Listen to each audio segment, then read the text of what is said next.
একটি সূর্যের আভা দেখা দিল, তখন হিন্দুস্তান কেঁপে উঠল যে মুসলমানরা আবার হয়তো দুর্দণ্ড প্রতাপের সাথে এই অঞ্চলকে শাসন করবে, তারা সুখে থাকবে, শান্তিতে থাকবে। তাদের সহ্য হলো না, তারা পিছনে লাগলো কিভাবে পাকিস্তানকে দ্বিখণ্ডিত করা যায়।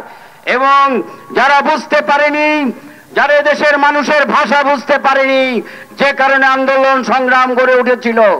1971 সালে মুক্তিযুদ্ধ সংগঠিত হলো।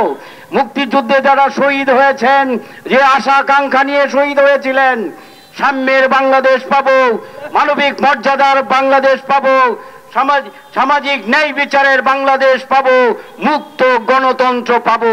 কিন্তু গত 53 বছরে, সর্বশেষ 16 বছর, টোটাল 53 বছরে কেউ বুকে হাত দিয়ে বলতে পারবে না এদেশের 90% সাধারণ মানুষ মুক্তি পেয়েছে, অর্থনৈতিকভাবে মুক্তি পেয়েছে, রাজনৈতিকভাবে মুক্তি পেয়েছে, সামাজিকভাবে, সাংস্কৃতিকভাবে।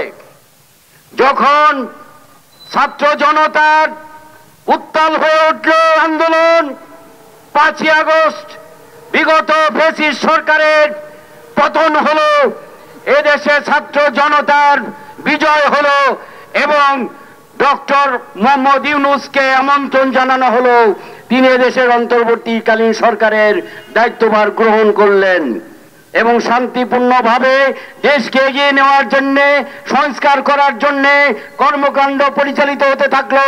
তখন তাদের সহ্য হলো না, আবার নতুন ইস্যু দাঁড় করিয়েছে, বাংলাদেশে নাকি সংখ্যালঘু নির্যাতন হয়।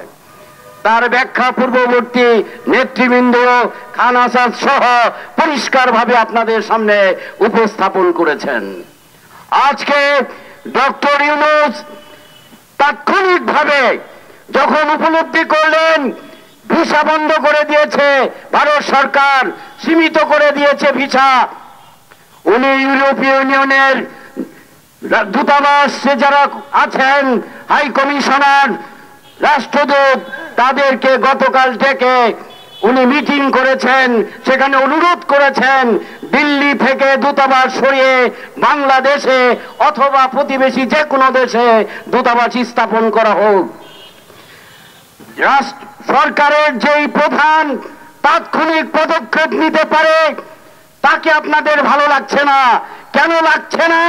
কারণ আপনারা উপলব্ধি করতে পারছেন এই অন্তর্বর্তীকালীন সরকার এদেশের ক্ষয়ে যাওয়া গণতন্ত্র, ধসে পড়া অর্থনীতি, লুটপাট হওয়া টাকা ফেরত আনার চেষ্টা করছেন, দেশের মানুষকে পূর্ণ গণতান্ত্রিক অধিকার ফিরিয়ে দেওয়ার চেষ্টা করছেন। যেই নির্বাচন ব্যবস্থা আপনারা ভেঙে ফেলেছেন, তছনছ করে ফেলেছেন, সাধারণ মানুষ তাদের কাঙ্ক্ষিত নেতাকে, তাদের প্রতিনিধিকে নির্বাচন করতে পারে না, যে কারণে তারা ভোট কেন্দ্র যাওয়া থেকে বিরত থেকেছেন, তখন আপনারা চমকে উঠলেন।